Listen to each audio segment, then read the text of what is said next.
vamos a darle la bienvenida, ¿no es cierto?, al exministro de Defensa, exministro de Cultura, por supuesto, Jorge Nieto Montesinos, que antes de empezar a hablar de política tengo que felicitarlo porque acaba de ser papá por cuarta vez. Tiene una criatura de 9 días, ¿verdad, ministro? Perdón, señor ministro, le estoy diciendo. ¿Cómo está? Ligia Fernanda. Ligia Fernanda, ¿9 días? 9 días. Ay, qué maravilla, es una criatura. Yo no sabía que... Tú sabes que yo con el cielo tengo poca comunicación, pero verla sonreír es tener una ventana personal al cielo. Lo conozco finalmente. Qué bonita frase. Es su primera hija mujer, ¿no? Mi primera hija mujer, sí. Uy, no, ahora pues agárrese con todo. Las mujeres somos bravas y terminamos enamorando a los padres, pero ya de una manera que lo felicito. Que Dios la bendiga. Yo espero que cuando ella sea grande no tenga que cantar "La culpa no era mía", ni dónde estaba, ni cómo vestía. Muy bien. Y que tengamos un mundo seguro para la mujer y para todos. Muy bien dicho. Que Dios la bendiga a su criatura, Gracias. señor Nieto Montesinos. Entonces, vamos a hablar de política.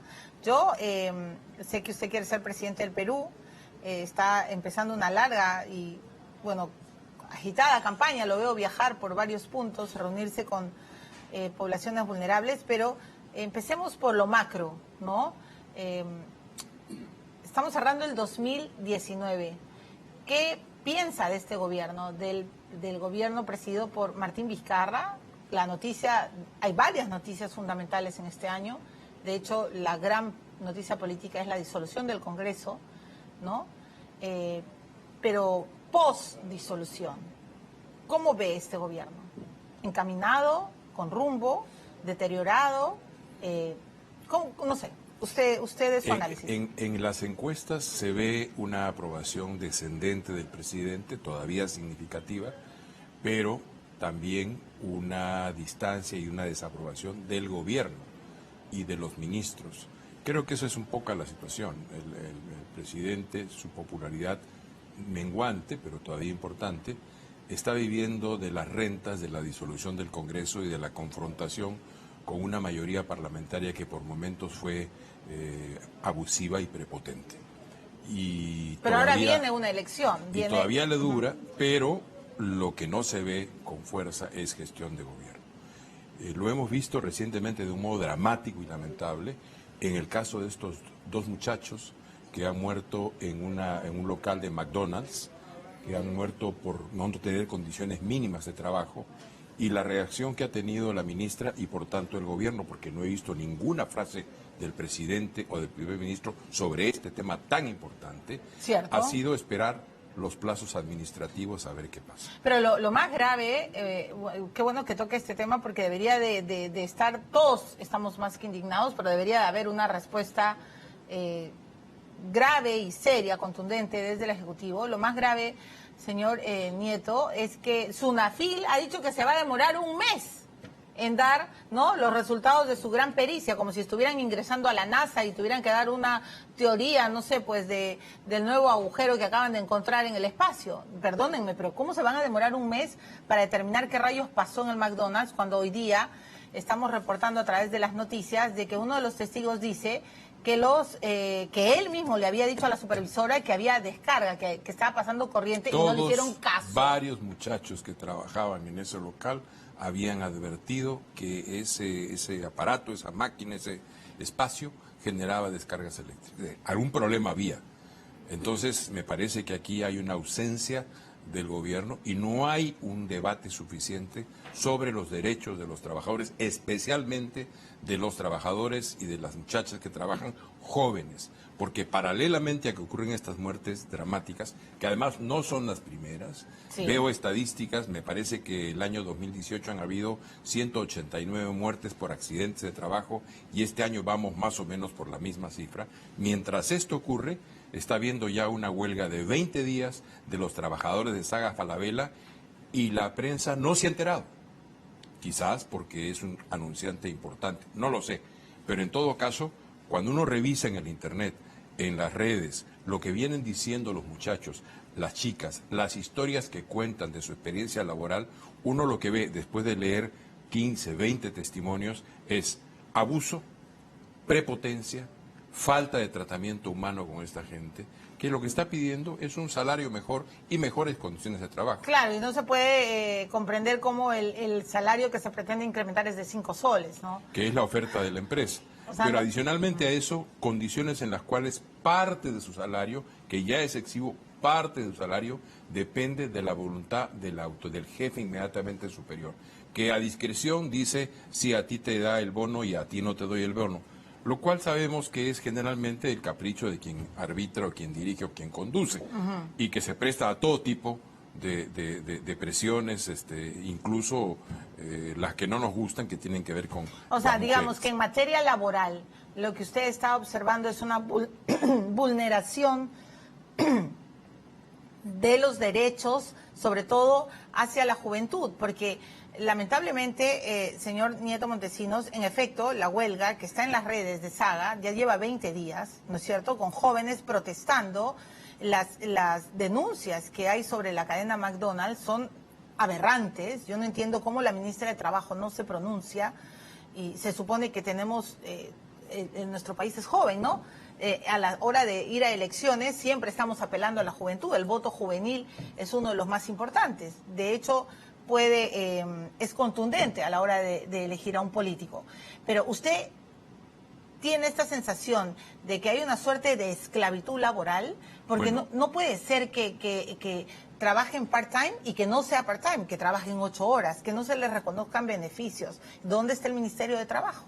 Bueno, cuando uno lee las historias, chicos que salen de su trabajo con muchachas a las 12 de la noche después de haber cumplido su jornada de trabajo, y adicionales a su jornada de trabajo, que si no la cumplen son ¿Despedidos? hostigados, tienen que quedarse en algún cuartito de hotel que consiguen 6, 8, 10, 12 a dormir, porque no les da el tiempo de regresar a su casa y volver al día siguiente. Se pasarían 4 o 5 horas en el viaje de ida y vuelta al trabajo. Entonces, cuando uno mira esas historias, todo lo que está pasando, lo que tenemos es una ausencia total de una cultura de derechos para los trabajadores y trabajadoras jóvenes del país. Y creo que este tema tiene que ser puesto en la agenda política. El nuevo Congreso debería llamar la atención sobre este punto, y tenemos que generar una cultura de derechos. No son dádivas, no son mendrugos, no es mendicidad. Son derechos. Los trabajadores y las trabajadoras tienen derechos. Y eso me parece que es fundamental. Y cuando yo juzgo entonces la actitud de la señora ministra de Trabajo sobre este tema, pues es deficiente. No tengo otra palabra. Deficiente. O sea, ¿usted cree que la ministra de Trabajo hoy está más del lado de las empresas abusivas que de los jóvenes vulnerados? Lo peor es que no sé de qué lado está. Pero con los muchachos que están siendo vulnerados en sus derechos, con los chicos que están presionando en Saga Falabella para poder sentar en la mesa de negociación a la empresa y poder discutir en serio y tener un trato de ciudadanos. Luego, cuando ocurren cosas como las de Chile, hablando de Saga Falabella, cuando ocurren esas cosas que son aparentemente tormentas de violencia social en un cielo sereno, nos sorprendemos. Exacto. Cuando lo que estamos haciendo es comprimir la olla, comprimir la olla, comprimir la olla, que en algún momento va a destaparse. Entonces, debemos tener una política no solo preventiva en relación a los conflictos, sino de respeto a los derechos de los trabajadores. Bueno, yo le agradezco por levantar la voz, porque es inaudito. Eso le pudo haber pasado a cualquiera, señor Nieto. Bueno, usted y yo ya somos viejos, perdón por la palabra, pero de jóvenes pudimos también haber estado trabajando así. Y no se puede permitir, no podemos... Yo estoy impávida, no es la palabra impávida, no, estoy impotente, porque escucho los testimonios de los padres que no recibieron ni siquiera un detalle. Ahora de los compañeritos que dicen, un momentito, nosotros lo hemos dicho, que había corriente y nadie hizo nada, o sea que estamos exponiendo al peligro a los jóvenes. Acuérdese de la otra muerte desastrosa, estos chicos que trabajaban encerrados y que murieron ante la vista de todos los peruanos pidiendo auxilio en Nicolini. ¿Recuerda usted eso? Eso era esclavitud laboral. Esta también es una suerte de esclavitud. Y no... 4 soles 50 por hora, señor Nieto. ¿Quién puede? O sea, perdónenme que me moleste, pero es la primera vez que escucho a bueno, yo sé que usted es candidato, pero a un hombre que ha sido ministro decir, oigan, o sea, esto no se puede permitir. Y entonces, en lugar de hacer comunicados fríos de que Sunafil lo dirá en un mes, Eso es una afrenta al dolor de la familia, es una afrenta al dolor de muchos chicos que tienen que trabajar porque no tienen de otra. Y nosotros le decimos, mejor trabaja y no robes. Bueno, trabajas, pero no trabajes como esclavo. Y cuando uno escucha los testimonios que dan los muchachos y las chicas, uno ve que ellos reconocen a la empresa, que reconocen el trabajo que tienen, pero lo que quieren es un trato digno, justo, humano. Pero usted hablaba de eso en el gabinete cuando era ministro de Kuczynski. ¿Se discutía esto de la fuerza laboral juvenil, de cómo la empleabilidad estaba vulnerando derechos? Porque eso no es de ahora. He estado también leyendo en redes que dicen, nosotros lo venimos denunciando y denunciando, y es cierto, por si acaso, los que están en Twitter, los que están en Facebook, los testimonios son impresionantes, pero bueno, aquí estamos para discutir. Y hay un tema adicional, Milagros. Cuando uno lee la prensa internacional, por ejemplo, en el incidente de McDonald's, la prensa internacional dice con todo detalle todos los problemas. Y no tiene temor en mencionar el nombre de la empresa, McDonald's. Aquí hemos tenido un pudor desde el punto de vista comunicacional. Y en el caso de Saga Falabella es peor, porque no existe la noticia. 20 días, no existe la noticia. Entonces, yo creo que debemos colocar estos temas en la agenda pública, debe ser parte de nuestra discusión. No se trata de adoptar un punto de vista antiempresarial, no, pero queremos respeto, porque además respeto. no estamos hablando de empresas informales, estamos hablando de transnacionales. Entonces, si en las transnacionales se ve lo que se ve, la ausencia de derechos, la falta de un rigor legal en el manejo de la relación con los trabajadores, los salarios que observamos, el manejo de los tiempos, oiga, ¿de qué estamos hablando? Bueno, yo de verdad entiendo, no solo entiendo su molestia, entiendo la molestia de todos.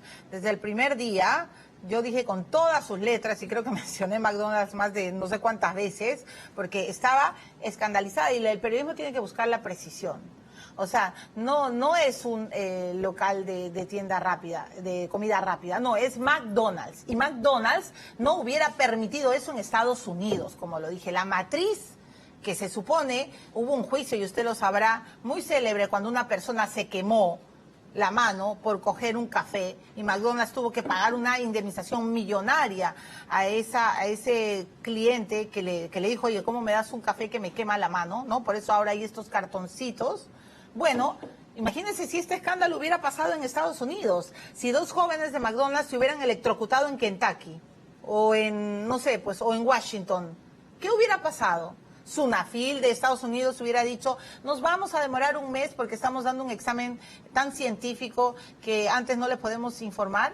O sea, los padres no tienen el derecho acaso de escuchar a la supervisora de McDonald's, que había recibido los reclamos de los jóvenes. No, yo tampoco estoy en contra de la empresa, pero creo que tenemos que levantar la voz en cuando vemos abuso, ¿no? Abuso laboral. Y sería bueno que el presidente, que el primer ministro, que es un hombre sensible a estos temas, coloquen este asunto en la agenda pública.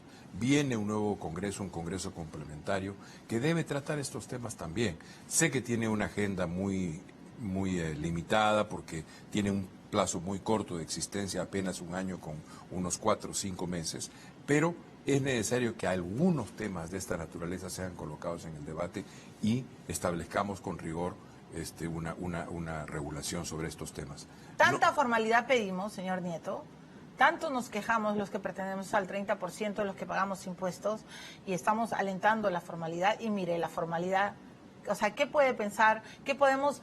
Yo creo que cuando hay una sanción, no sé, usted, quiero escuchar su pensamiento, cuando hay una sanción ejemplar sobre una empresa formal que vulnera los derechos laborales, los demás lo piensan 100 veces antes de... Y hay empresas que cumplen, y a veces cumplen con creces y más que la ley, por supuesto, los derechos de sus trabajadores. Pero es que tiene que ser así. Pero en este caso me parece que es lamentable, y me parece que la lentitud, la morosidad de la reacción del gobierno sobre este tema es muy lamentable, es muy lamentable. Bueno, muy bien, y ahora hablemos de la lentitud de otros temas políticos. Le agradezco por esto, de verdad, en serio. Ya era hora que alguien diga qué rayos pasa con los jóvenes en nuestro país. Ahora le quiero presentar una nota para que usted la pueda discutir. Desde su arresto domiciliario, Marcelo Odebrecht ha conseguido una entrevista. ¿Qué tal? Él ha dicho que ha cometido errores, por supuesto, se ha responsabilizado de varios actos de corrupción cometidos por la constructora que lleva su apellido, pero lo ha calificado de pecados, de errores y algo más. Ha dicho, ay, no me vengan con tonterías, no estoy parafraseando, que todos tienen destinan, todas las empresas, todos los empresarios, destinan casi el 1% a gastos operativos, a gastos ocultos, ¿no? O sea, en cristiano, casi un poco más y le dice, todos somos corruptos, por favor, ¿de qué estamos hablando? Escuchemos al number one de Odebrecht, ¿cómo explica lo que ha ocurrido? Porque ahora, está, por supuesto que está en la quiebra, ¿no? Hay pobrecito, un poco más y hay que mandarle fruta, ¿no? Y hay que preguntarle luego al señor Nieto qué piensa de toda esta marea negra, que es el caso Lavallato sobre el Perú. Vamos a escuchar a Marcelito. Después de tantos interrogatorios, Marcelo Odebrecht reveló hechos que sorprendieron a todo el país. Y es que el empresario, que viene cumpliendo arresto domiciliario por delitos de corrupción, se responsabilizó de las acciones de la constructora que lleva su apellido. Sin embargo, los calificó solo como pecados y errores. En Odebrecht cometimos dos grandes pecados: la falta de transparencia de la Caja 2 y la creencia de que el fin justifica los medios. Especificó que la decisión de operaciones estructuradas, de donde provenían los pagos, nunca existió. También contó que hubo políticos que tenían un monto máximo de dinero para recibir en sus campañas políticas y que no querían figurar recibiendo demasiado dinero de la empresa. No seamos hipócritas, era bastante común en el mundo de los negocios que las empresas tuvieran hasta el 1% de ingresos para pagos no contabilizados. El ex ejecutivo señaló haber pagado sobornos en cerca de 12 países, uno de ellos el Perú. Estos fueron bonos ejecutivos no declarados, pagos en especie a proveedores, especialmente en zona de conflicto, inversiones en las que no queríamos aparecer, Caja 2 para campañas y eventualmente incluso sobornos. Hay que mencionar que Odebrecht montó un sistema de sobornos mediante el cual otorgaba dinero a políticos para que, una vez en el poder, concedan licitaciones, obras y aportes de dinero a la empresa que termina ganando los proyectos en distintos países de la región. Entonces, señor Nieto, ¿fueron errores, fueron pecados los que cometió Marcelo Odebrecht? ¿Así es la vida en el mundo empresarial? Bueno, evidentemente son delitos. Ahora, hasta el año 97, las empresas en Europa y en Estados Unidos tenían un rubro con algún nombre eufemístico en donde se consignaban las coimas. El año 97 sale una legislación muy fuerte en Estados Unidos que tiene altos estándares de exigencia ética a las empresas, que es lo que hace que ellas no entren a competir en América Latina en el ramo de la construcción, por ejemplo, porque ellas sabían cómo funcionaban las cosas y sabían que frente a este manejo que hicieron algunas empresas brasileñas, Odebrecht particularmente, no tenían capacidad de competencia. Entonces se retiraron del rubro. Esos estándares éticos son los que tienen que regir. Y o sea, usted le da la razón al ministro Trujillo cuando dice que si no construye el Club de la Construcción no construye nadie en el Perú. No he dicho nada de eso. O sea, he dicho que los estándares éticos se elevaron, sí, en el y por caso eso de ellos las no empresas. Esas empresas que tenían un comportamiento digno acuerdo, no podían competir con empresas que seguían con prácticas corruptas. De acuerdo, y porque se elevaron los estándares, pero Trujillo acaba de decir que si no construyen los angelitos del Club de la Construcción, entonces no construye nadie en el Perú. Y Graña y Montero acaba de plantarle una denuncia al Estado peruano. ¿Cómo funcionan las cosas? Consiguen los contratos, las matrices aquí en Lima del Estado, y luego contratan subsidiarias en las regiones para hacer los trabajos. O sea, así funciona. Entonces, esa frase del ministro Trujillo me parece que es lamentable. Yo creo que hay que buscar elevar los estándares éticos de las empresas. Creo que ellas mismas se están dando cuenta del tema. Esto es parte ya de una discusión mundial y no podemos tolerar que eso ocurra. De hecho, cuando se planteó el tema inicialmente de la reconstrucción del norte, y no solamente del norte, después del Niño Costero, yo hice una propuesta de cómo debía manejarse aquel proceso. Una de las cosas que mencionaba es que necesitábamos abrir la competencia internacional y traer empresas o americanas o canadienses o alemanas o holandesas o francesas. Para la construcción. Para la construcción de grandes espacios, bloques, proyectos significativos que permitieran atraer a estos inversionistas, porque necesitamos sustituir a jugadores que habían caído en prácticas corruptas y que sabíamos que estaban fuera de juego en la acción del país. Y si tú recuerdas, el decreto 003 que dio el gobierno de Kuczynski una semana antes de que Odebrecht hiciera que una congresista blandiera las hojitas de Wall Street Capital, ¿qué decía el 003? 1, te vas del país. 2, para vender me pides permiso. 3, cuando vendas, el 50% me lo das a mí para garantizar pagos de multas. Curiosamente, una semana después... Sí, claro, le dieron todo el informe de Westfield Capital a Bartra, le dieron la cabeza de PPK en bandeja de oro. No estoy justificando nada, no. pero se parece mucho a una suerte de golpe empresarial. Pero perdóneme, Vizcarra dice, no estoy de acuerdo con la venta de Chacya. Creo que a las 24 horas, Villanueva, hello, aquí está la cabeza de Villanueva. Ay, o sea, los de Odebrecht no son nada, no son santas palomas ni por asomo. Y para usar un apellido conocido del último tiempo, yo creo que Odebrecht las está sacando bastante barata. Coincidimos entonces. Bastante yo creo que le ha salido re barato. Yo estoy a favor de la lucha contra la corrupción, sí, claro, sin ninguna duda. Pero me parece que hemos sido muy, muy condescendientes con quienes han sido los grandes corruptores, que además no aparecen en escena porque nosotros los hemos colocado allí. Aparecen en escena porque confesaron en Estados Unidos que habían tenido 29 millones de dólares de corrupción en el Perú. 29, y luego hemos ido viendo que esa era una cifra francamente deleznable, porque lo que han hecho es mucho mayor, tomando en cuenta solo lo que ha sido dado en coimas.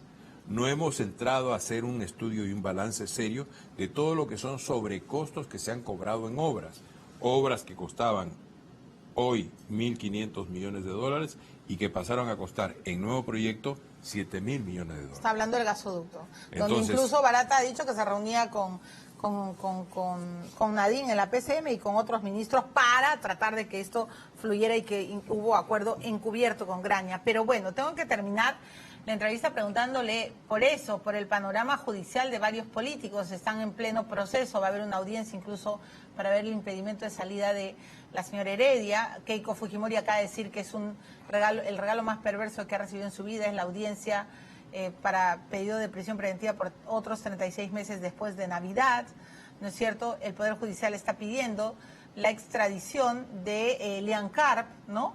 En fin, creo que usted ya sabe los naipes que están sobre la mesa en el terreno judicial. ¿Qué piensa? Son procedimientos distintos, pero yo creo que lo principal aquí, ya llevamos 2 o 3 años en este proceso, sí. Lo principal aquí es que la Fiscalía acuse, que finalmente levante un caso y lo coloque ante el juez. Acaba de salir un artículo de Luis Pázara, un hombre que conoce muy bien todo el tema del sistema judicial, y lo que él dice es, oiga, ya no abusemos de la prisión preventiva. O sea, mucho show en algunos y poca casos ejecución. es absolutamente justificable porque hay capacidades de impedir el proceso investigatorio.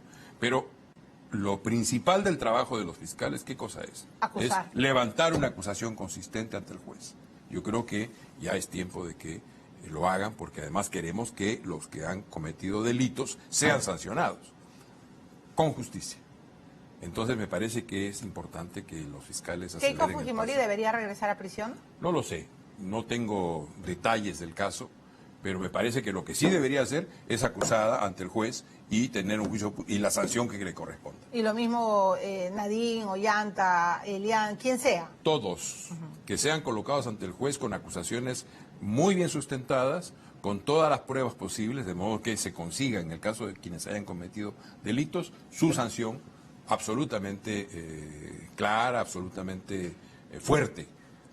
Pero entonces, necesitamos que eso ocurra. Lo que usted de alguna manera está diciendo es menos show para las galerías y más firmeza y trabajo persistente en la acusación fiscal que lleve finalmente una sentencia. Que hagan el trabajo que deben hacer como tarea principal, construir casos y colocarlos ante el juez. Bueno, muy bien. Carla, termino la entrevista. Solo la pregunta del estribo me va a matar, ¿ah? Pero aparece Salvador y Forsyth en el primer lugar, ¿no?, de las preferencias. ¿Y usted, cómo va usted? ¿Cómo va su campaña? Yo voy trabajando con las regiones, estoy visitando muchos pueblos del Perú, muchas regiones, hablando con la gente, estableciendo vínculos con líderes regionales.